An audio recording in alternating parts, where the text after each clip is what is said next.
Hello everyone, welcome to star IQ. Star IQ के video platform पे आप सभी का बहुत बहुत स्वागत है। आज 2 नवंबर 2023 के करंट अफेयर इस वीडियो में हम पढ़ने वाले हैं। आइए सेशन की करें शुरुआत। और अगर आप लोगों ने अभी तक स्टार आईक्यू चैनल को सब्सक्राइब नहीं किया है तो कर लीजिएगा, और Telegram channel star IQ education पे आपको इन सभी लेक्चर्स का पीडीएफ मिल जाया करेगा। तो star IQ education Telegram channel है, उसे भी आप जरूर ज्वाइन कर लें। सो प्यारे दोस्तों, आप लोगों को इस सेशन की शुरुआत से पहले चार्ज अप करने के लिए एक छोटा सा थॉट कि success usually come to those who are too busy looking for it. Success उन्हीं के पास ही आती है जो कि उसे खोजने के लिए बहुत ज़्यादा व्यस्त रहते हैं। सही कहा है। आप लोग कभी अपने आप से हताश मत होइएगा। कितने भी दलदल हो जिंदगी में, पैर जमाए ही रखना। हाथ खाली भी हो जिंदगी में, लेकिन उन्हें हमेशा उठाए ही रखना। कौन कहता है कि छलनी में पानी रुक नहीं सकता? अपना हौसला बर्फ जमने तक बनाए ही रखना। एनीवे, आज का जो पहला करंट अफेयर है वो क्या रहेगा आपका? हमारा पहला करंट अफेयर ये कहता है कि हाल ही में केंद्रीय स्वास्थ्य और परिवार कल्याण मंत्री ने अभी रिसेंटली निमंस बेंगलुरु में एक नई सुविधा centre for brain and mind का उद्घाटन किया है। यह सुविधा किसके सहयोग से स्टार्ट की गई है? तो इस सुविधा को अभी हाल ही में स्टार्ट किया गया है। राष्ट्रीय जैविक विज्ञान केंद्र यानी कि इंस्टीट्यूट है एक हमारा, जो कि ह्यूमन बिहेवियर के ऊपर रिसर्च करता है, या इसके अलावा जो है ना जैविक तरीके से जो आपका साइकेट्री है उसके ऊपर भी रिसर्च करता है। तो ये गोवा के अंदर पड़ता है और इसी ने इसका उद्घाटन किया है, या इसके साथ से मिलके जो है ना इसका स्टार्टअप किया गया है। एक्चुअली अगर मैं देखूं तो आप लोगों को पूरी बात एक इम्पॉर्टेंट बताना हो कि निमंस जो है ना ये बेसिकली क्या है, पहले तो इसके बारे में बता देता हूं मैं आपको। ये ब्रेन से रिलेटेड जो मेंटल हेल्थ सेंटर है, एक प्रकार से कह सकते हो आप लोग ये। और ये जो centre for brain and mind है ना, इसको निमंस बेंगलुरु में सेटअप तो किया है, पर डिपार्टमेंट कौन सा है? डिपार्टमेंट है इसका health and family welfare department. Health and family welfare department है, जिसको आप लोग कहते हैं स्वास्थ्य और परिवार कल्याण मंत्री। मनसुख मांडविया हमारे भारत में मंत्री है ये, ठीक है। अच्छा, ये बेसिकली करेंगे क्या? ये दिमागी रोगों पे रिसर्च करेंगे। और अभी थोड़े दिन पहले का एक करंट अफेयर इंपॉर्टेंट था कि वर्ल्ड मेंटल हेल्थ डे कब मनाया गया है। वर्ल्ड मेंटल हेल्थ डे हर साल सेलिब्रेट किया जाता है। कब? 10 अक्टूबर को सेलिब्रेट करते हैं, ये याद रखना आप लोग। अच्छा, इसको बनाने के लिए ना रोहिणी नीलेकणी है, इन्होंने 100 करोड़ रुपए का दान भी दिया है। वेरी वेरी इंपॉर्टेंट है। 100 करोड़ रुपए का दान दिया है इन्होंने। 100 करोड़ रुपए का दान दिया है। किसने दान दिया है इसके लिए स्पेशली दान दिया है रोहिणी नीलेकणी ने। कौन है रोहिणी? ये है नंदन नीलेकणी की पत्नी है, और इनका इन्फोसिस वगैरह काफी सारे ऐसे बिजनेस सेटअप है। 100 करोड़ रुपए का दान दिया है centre for brain and science के लिए, centre for brain and mind के लिए, ठीक है। अच्छा, ये तो चलो ठीक है, पर निमंस में आप लोगों को पता है एक हेल्पलाइन नंबर स्टार्ट किया जा चुका है ऑलरेडी, जिसका नाम क्या है? जिसका नाम है टेलेमानस। टेलेमानस दिमाग से संबंधित। जैसे मान लेते हैं आज के इस युग के अंदर हर कोई परेशान है, डिप्रेशन में रहते हैं, और कई बार क्या होता है एंजाइटी रहती है। जैसे हम पल में बहुत हैप्पी हो जाते हैं, 2-3 दिन बहुत हैप्पी रहेंगे, बहुत अच्छा मूड रहेगा, लेकिन एक समय के बाद में वापस वैसे ही चिड़चिड़े से होने लग जाएंगे, अजीब सा रहेगा, गुस्सा आएगा। एक पल के लिए किसी अपनी करीबी से बहुत प्यार आता है कि हाँ हमारे लिए वो बहुत अच्छा है, सुटेबल है हमारे लिए वो, लेकिन एक पल के लिए यूं लगता है कि इससे बड़ा दुश्मन हमारे लिए कोई होगा नहीं। ये सब कुछ जो चीज़ें हैं ना, ये सब चीज़ें रिलेट किससे करती है? ये हमारी ब्रेन के डिस्टर्बेंस से रिलेट करती है, कह सकते हो आप लोग। और इनके लिए जो सही गाइडेंस दे सकता है वो कौन दे सकता है? साइकियाट्रिस्ट दे सकता है।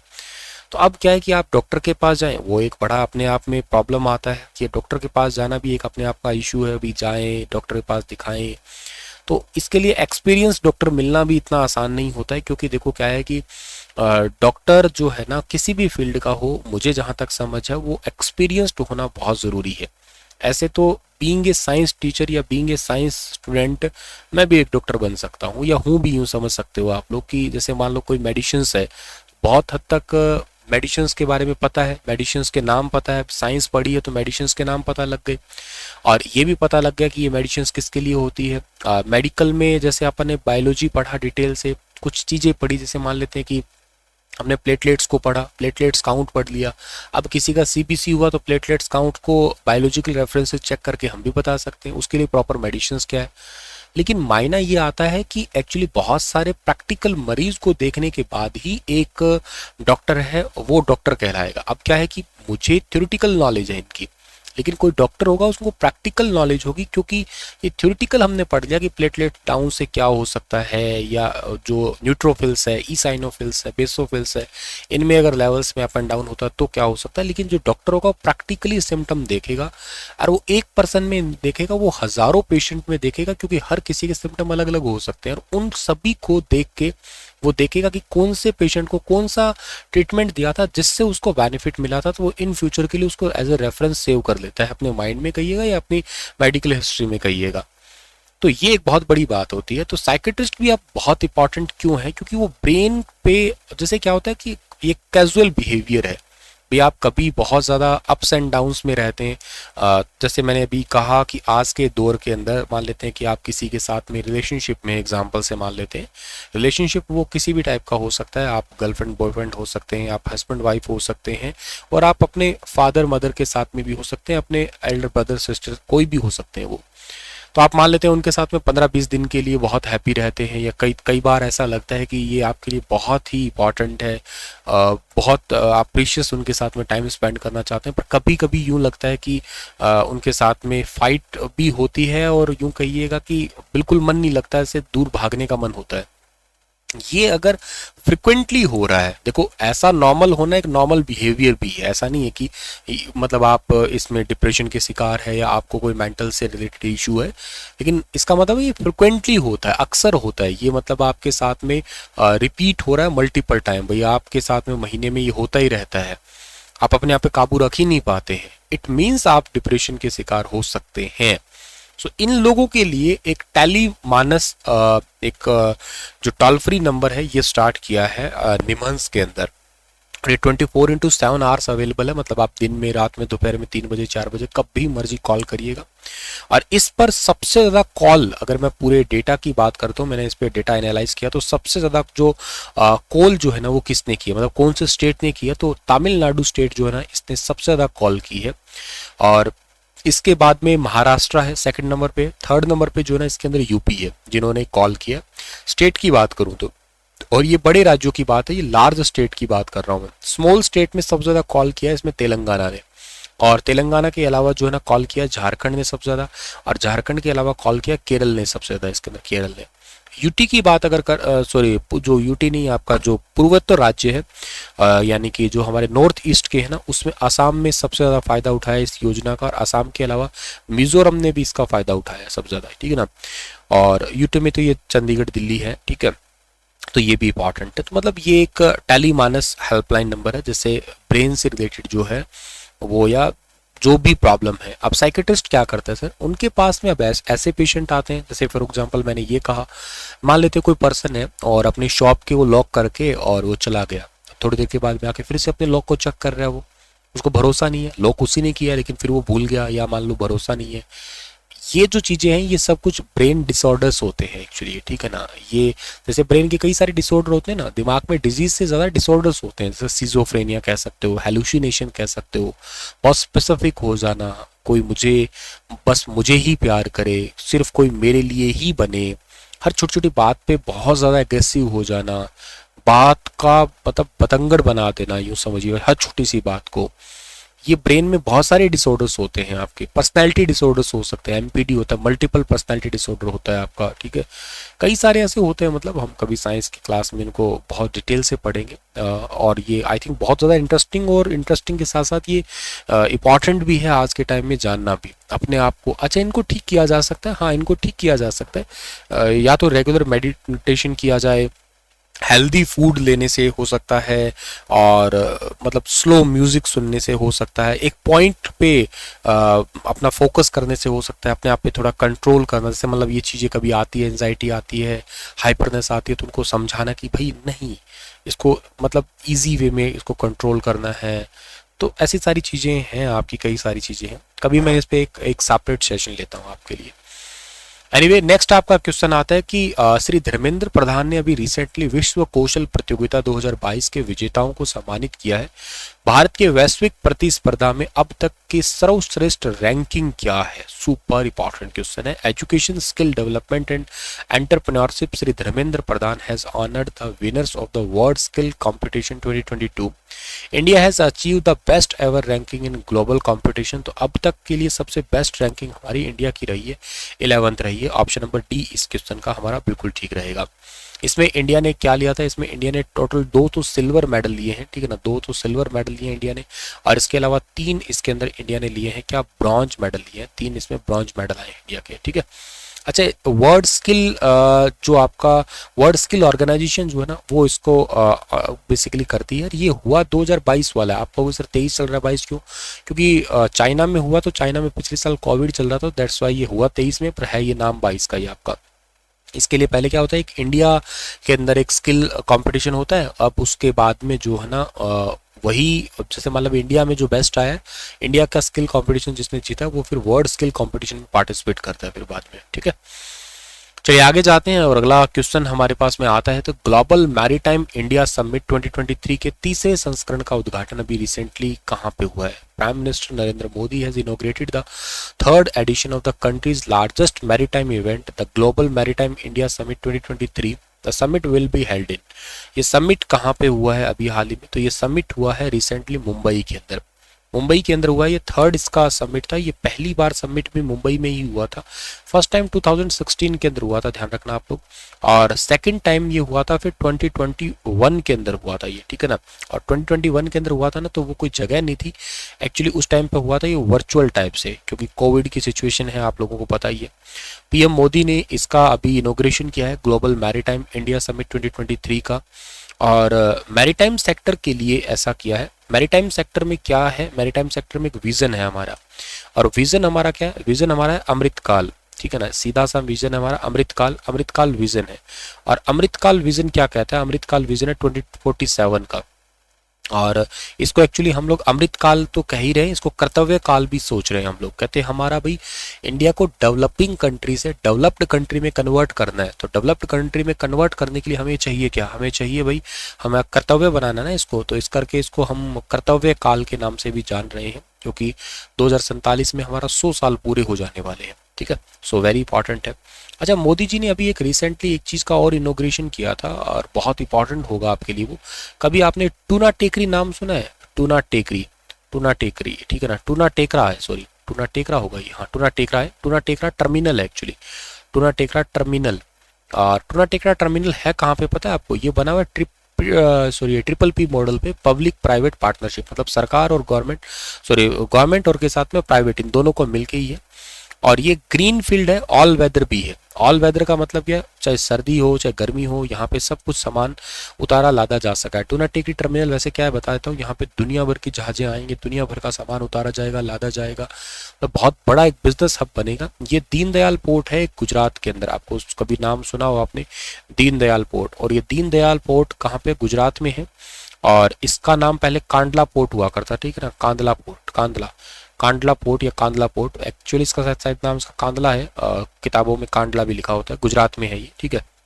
तो टूना टेकरा टर्मिनल का नींव किसने रखा है? पीएम मोदी ने रखा है, वेरी इंपॉर्टेंट। नेक्स्ट बहुत प्यारा सवाल है, श्रेयस, एक स्कीम है श्रेयस, इसका फुल फॉर्म बताता हूँ आपको मैं, scholarship for higher education for young achiever scheme है ये स्कीम अभी स्टार्ट की गई है एससी के लिए, यानी कि शेड्यूल कास्ट के लिए, ओबीसी यानी कि अनुसूचित जो आपके पिछड़ा वर्ग होता है या अदर बैकवर्ड क्लासेस होती है, इनके छात्रों को गुणवत्तापूर्वक शिक्षा तक पहुंच प्रदान करना और उन्हें सशक्त बनाने के प्रयासों के लिए आधारशिला रखी है। श्रेयस एक व्यापक योजना है, ये कौन से मंत्रालय के अंतर्गत आती है? देखो ये बहुत बढ़िया सवाल है, और इसमें एक अच्छी बात आपको बताता हूँ, ज्यादातर बच्चे इसमें जो गलती करते हैं वो बता रहा हूँ क्या करते हैं। शिक्षा तक पहुंचाने की बात करते हैं, उसमें पहला ही ऑप्शन जानबूझ के उन्होंने शिक्षा मंत्रालय दिया होता है, ताकि बच्चा बाकी ऑप्शन पढ़े ही ना, आंसर लगा के आगे चला जाए, जबकि ऐसा नहीं होता है। ध्यान से पढ़ना कि जो हमारा ये डिपार्टमेंट है ये किस में आता है? Ministry of social justice and empowerment में आता है, सामाजिक न्याय और अधिकारिता मंत्रालय के अंतर्गत आता है ये। अनुसूचित जाति और अन्य पिछड़ा वर्ग के गुणवत्तापूर्वक शिक्षा के लिए श्रेयस स्कीम है, scholarship for higher education for young achiever scheme. आइए इसको थोड़ा डिटेल से बताता हूँ एक्चुअली स्कीम क्या है। देखो ये स्कीम का मतलब तो वैसे मैंने बता दिया, डिपार्टमेंट भी बता दिया इस स्कीम को स्टार्टिंग में 2015-16 तक लाया गया था, लेकिन अब इसका जो है ना आगे इसको एक्सटेंड कर दिया 2022-23 तक, लेकिन आगे भी ये चलती रहेगी, ऐसा गवर्नमेंट का कहना है। इस स्कीम में पता क्या चीज़ है, इसमें 2-3 चीज़ें होती है मेन, तो बल्कि 3-4 चीज़ें होती है इसके अंदर। फर्स्ट चीज़ आपको बता दूँ क्या होता है इसके अंदर। पहला इसके अंदर होता है फ्री कोचिंग, ठीक है ना। पहला इसका टारगेट है फ्री कोचिंग। फ्री कोचिंग किसका है? फ्री कोचिंग में मतलब क्या है इसका? फ्री कोचिंग का मतलब है इसमें एससी रेशो ओबीसी, इनको फ्री कोचिंग दी जाती है। कैसे? 70:30। जैसे मान लो कहीं पे 100 बच्चे हैं तो 100 बच्चों में से 70 बच्चों को फ्री कोचिंग दी जाएगी, एससी वालों को 30 बच्चों को कोचिंग दी जाएगी जो ओबीसी से रिलेटेड है। हाँ, बस फ्री उनको कोचिंग दी जाएगी, पर उनका एक क्राइटेरिया होगा कि इनका इनकम जो है ना सालाना 8 लाख रुपए से कम होना चाहिए, तो ये फ्री कोचिंग दी जाएगी इनको, ठीक है। अच्छा, एक क्राइटेरिया ये हो गया। दूसरा क्या होगा श्रेयस के अंदर? दूसरा होगा टॉप क्लास एजुकेशन का क्राइटेरिया। इसमें वो क्या है आपका? Top class education. अब ये टॉप क्लास एजुकेशन सिस्टम क्या है? टॉप क्लास एजुकेशन के अंदर ये होगा, ये स्पेशली फॉर एससी के लिए होगा। 12वीं तक तो वो पढ़ लेंगे, 12वीं पास करने के बाद में जैसे हायर एजुकेशन में कोई जाता है, फॉर एग्जांपल के लिए कोई आईआईटी करने के लिए जाता है, कोई एनआईटी के अंदर जाता है, या कोई और भी किसी भी मेडिकल एमबीबीएस वगैरह के अंदर जाता है, तो उनका खर्चा फिर सरकार उठाएगी। सरकार कब उठाएगी? तब जब उनकी सालाना इनकम 8 लाख से कम हो। अगेन वही क्राइटेरिया सेम है। चलो, इसके बाद में तीसरा क्या है? तीसरा एक नेशनल ओवरसीज स्कीम है एससी के बच्चों के लिए, ठीक है। तीसरा आता है आपका national overseas scheme. National overseas scheme है, ये है स्पेशली फॉर किसके लिए? एससी बच्चों के लिए है। अब इस ओवरसीज स्कीम में क्या होगा? जो बच्चे विदेश पढ़ना चाहते हैं, आप नाम से समझ गए होंगे, जो ओवरसीज होता है आपका, ओवरसीज मतलब विदेश के लिए, विदेश में पढ़ने के लिए जो भी इच्छुक है उनका विदेश का खर्चा सरकार उठाएगी। बस फर्क ये है कि उनकी उम्र जो है ना वो 35 साल से कम होनी चाहिए। 35 साल से कम होनी चाहिए उनकी उम्र। या ये बच्चे होने किसके चाहिए, ये भी बात है। इसमें भूमिहीन मजदूर, जो मजदूरी कर रहा है पर उसकी जमीन नहीं है खुद की, या घुमंतु ट्राइब्स होती है, इन सबको इनमें इंक्लूड किया गया है आपका। और श्रेयस स्कीम के तरह एक और भी आता है, और वो क्या आता है? वो आता है फेलोशिप आती है स्टूडेंट के लिए। जितने भी आपके एससी स्टूडेंट है ना उनके लिए स्पेशली आती है, फेलोशिप आती है। इसमें क्या होता है? जो बच्चा मान लो एमफिल कर रहा है एग्जांपल से, ठीक है ना, एमफिल कर रहा है या पीएचडी कर रहा है, एमफिल या पीएचडी है, इनके बच्चों का खर्चा जो है ना करना चाह रहा है, मतलब कह सकता हूँ उनके बच्चों के लिए सरकार खर्चा उठाएगी।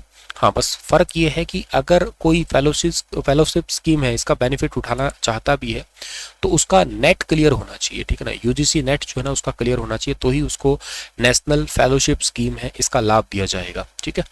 और ये बहुत इंपॉर्टेंट है। और इसमें तकरीबन जो ना 2000 स्लॉट्स मिलते हैं फेलोशिप के अंदर, मतलब 500 इसमें साइंस के होते हैं, 1500 के आसपास ह्यूमैनिटीज़ के होते हैं इसके अंदर। ह्यूमैनिटीज़ एक बहुत अच्छा सब्जेक्ट है, आपको पढ़ना चाहिए और जानना चाहिए इसके बारे में, बहुत कुछ सीखने को मिलता है एक्चुअली इसके अंदर। बाय इंटरेस्ट भी आप पढ़ सकते हैं अगर आपके पास वक्त हो तो।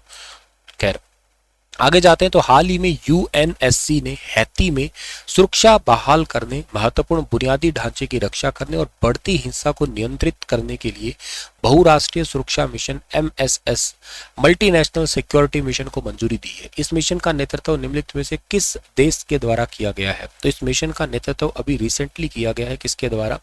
केन्या के द्वारा। केन्या का कैपिटल क्या है? नैरोबी है, ध्यान रखना। तो हैती के अंदर अभी रिसेंटली एक गैंग वॉर चल रहा है आपका, तो गैंग वॉर चल रही है और इस गैंग वॉर में लगभग 2500 से ज्यादा लोग मारे गए हैं। और इस गैंग वॉर को ना G9 एंड फैमिली के नाम से भी जानते हैं। और हैती अब क्या होगा? तो हैती आपका वेरी इंपॉर्टेंट, जो एक प्रकार सा ये कैरिबियाई देश है जो कि डोमिनिकन रिपब्लिक से बॉर्डर के आसपास का लगता है, और क्यूबा जमैका का पड़ोसी है आपका ये, ठीक है।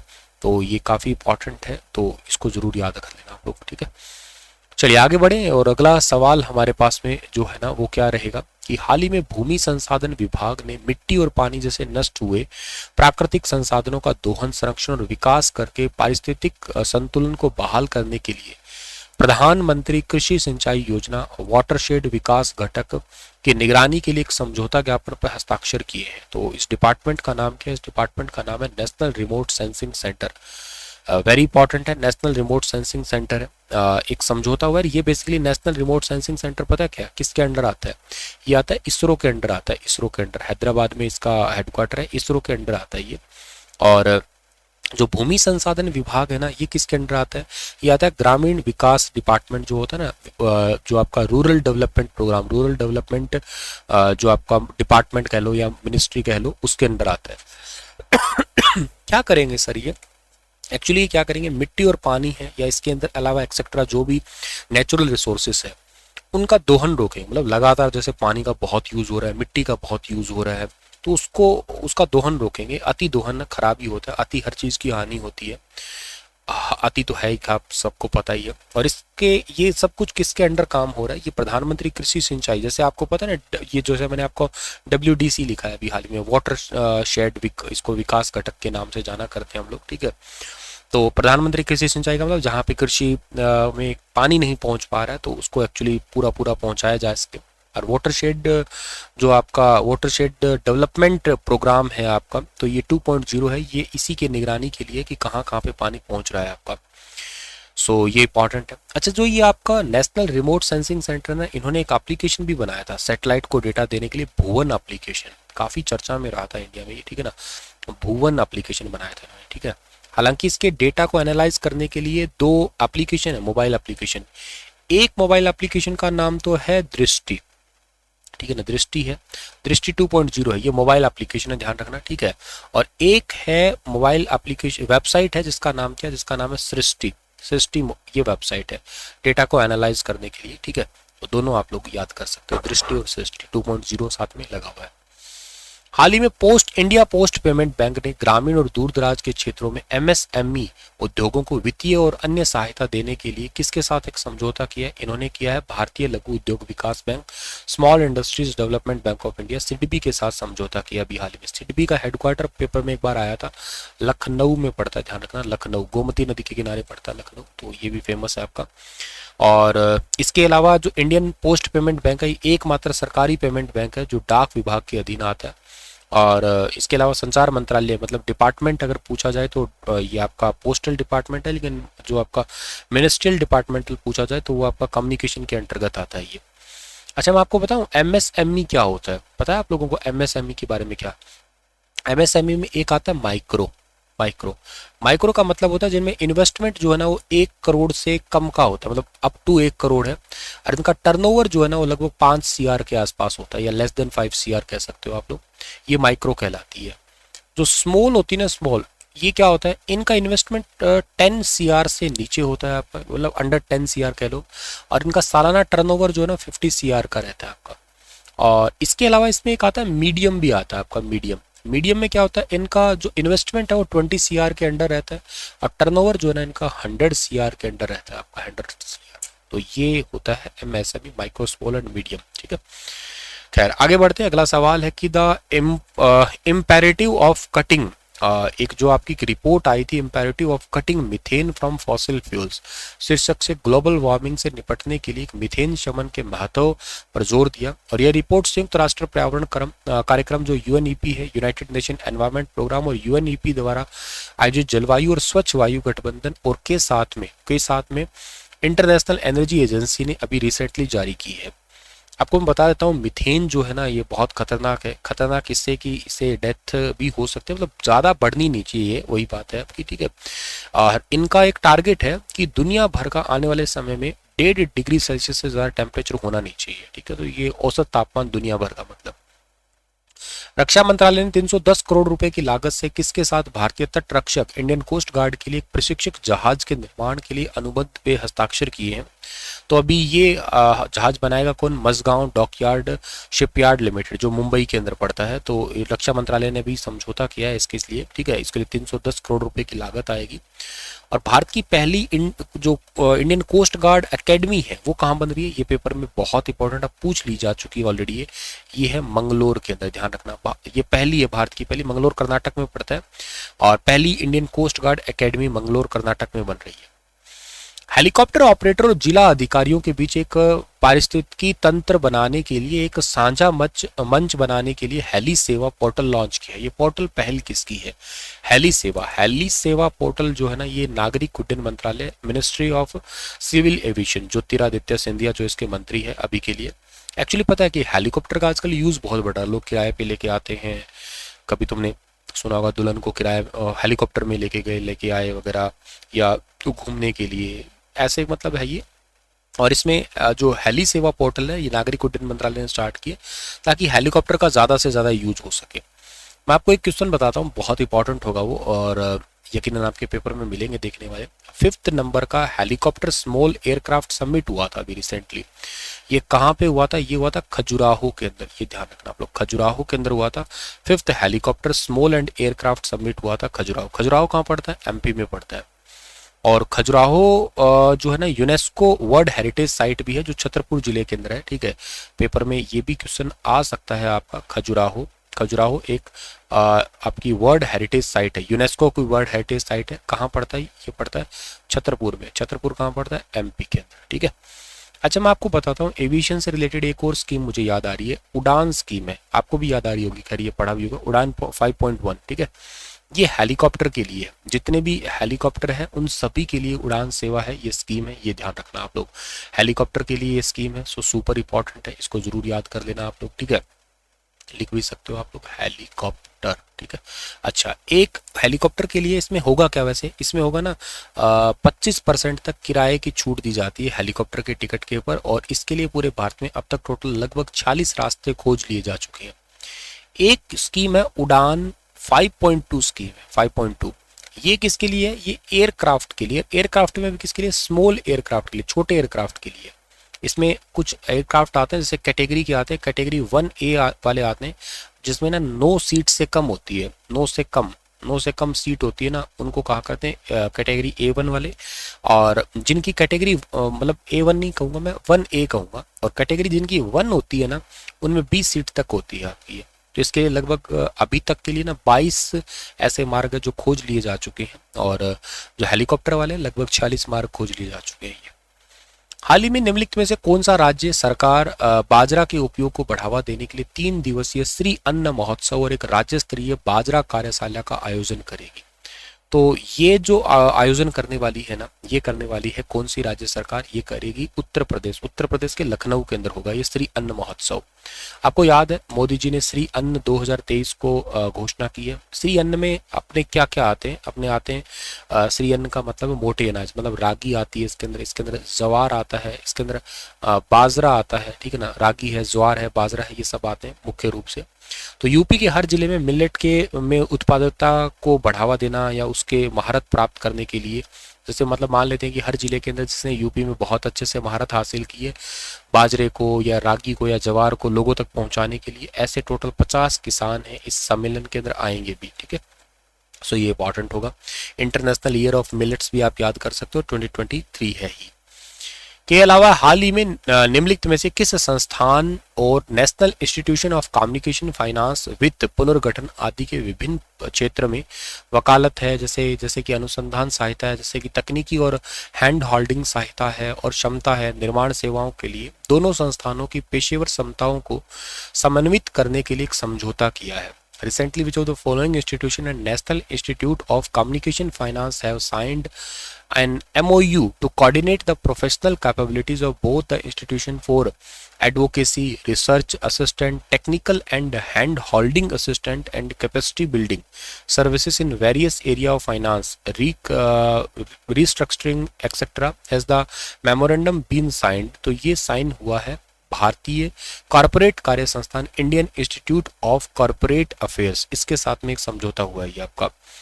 एक्चुअली मैं आपको थोड़ा समझाता हूँ क्या है कि भारतीय कॉर्पोरेट जो डिपार्टमेंट है ना, इसका हेडक्वार्टर पड़ता है हरियाणा के मानेसर के अंदर पड़ता है, गुरुग्राम में पड़ता है मानेसर, वहाँ पे इसका हेडक्वार्टर है। एनएसजी का भी हेडक्वार्टर है, मैंने थोड़े दिन पहले पढ़ाया था आपको ये। ठीक है, और नेशनल इंस्टीट्यूट ऑफ कम्युनिकेशन जो है ना, ये समझौता बेसिकली हुआ है जिससे बेसिकली व्यापार को एक ना व्यापार को एक सही रूप देना, टेक्निकल रिसर्च रूप देना। ठीक है, इसमें जो है ना हेल्प की जाएगी। वैसे Indian institute of cooperative affair है ना, किसी व्यापार को बंद करने के लिए एक सीपेस करके इन्होंने एक स्कीम भी चलाई थी, तो उसके तहत सीपेस क्या है, तो मतलब व्यापार को बंद करने के लिए टेक्निक।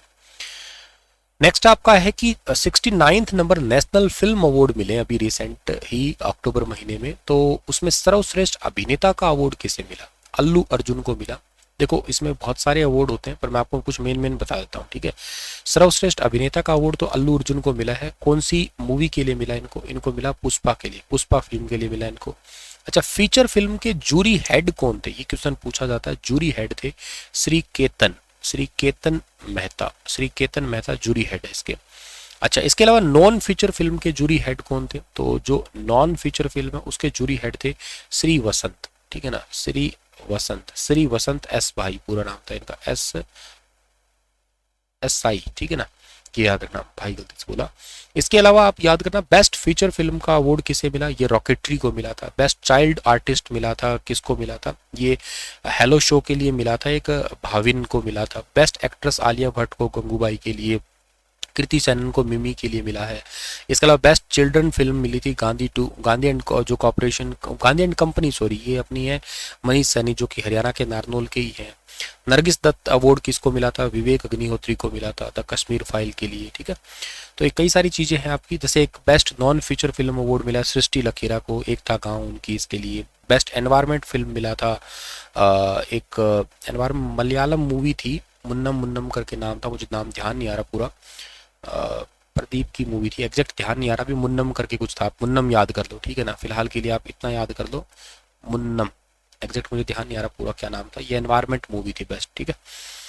खैर आगे जाते हैं। तो अभी रिसेंटली भारत और यूनाइटेड किंगडम के शोधकर्ताओं ने डंपा टाइगर रिजर्व में एक नए टॉड प्रजाति बुफोइड्स भूपति की खोज की है अभी हाल ही में। डंपा टाइगर रिजर्व सेंटर कौन से राज्य में? ये पड़ता है मिजोरम के अंदर, ठीक है ना। तो इसकी एक नई खोज की है अभी, एक मेंढक कह लो आप लोग, एक नई प्रजाति है, भारत और यूके के शोधकर्ताओं ने खोज की है इस पे, ठीक है ना। मिजोरम के अंदर है ये, मिजोरम में मिला है ये। मिजोरम में कहाँ मिला है? मिजोरम के अंदर मिला है ये मुरलिन के अंदर, ठीक है, मुरलिन नेशनल पार्क है वहां पे। 16 अक्टूबर को भी एक फूड डे सेलिब्रेट किया गया था, उसका थीम था water is life, water is food, leave no one behind, कोई छूटे ना भाई इससे, ठीक है ना। और एसडीजी के टोटल 17 गोल है, 17 गोल में जो सेकंड नंबर गोल है ना, जीरो हंगर, उसके अंडर ये चीजों को काउंट कर सकते हो आप। भारतीय नवीकरणीय ऊर्जा विकास एजेंसी जिसको इरडा कहते हैं, इसके वित्त निदेशक के रूप में नियुक्त हुए हैं Vijay Kumar Mohanty. Super important question है, विजय कुमार मोहंती याद रखना आप लोग।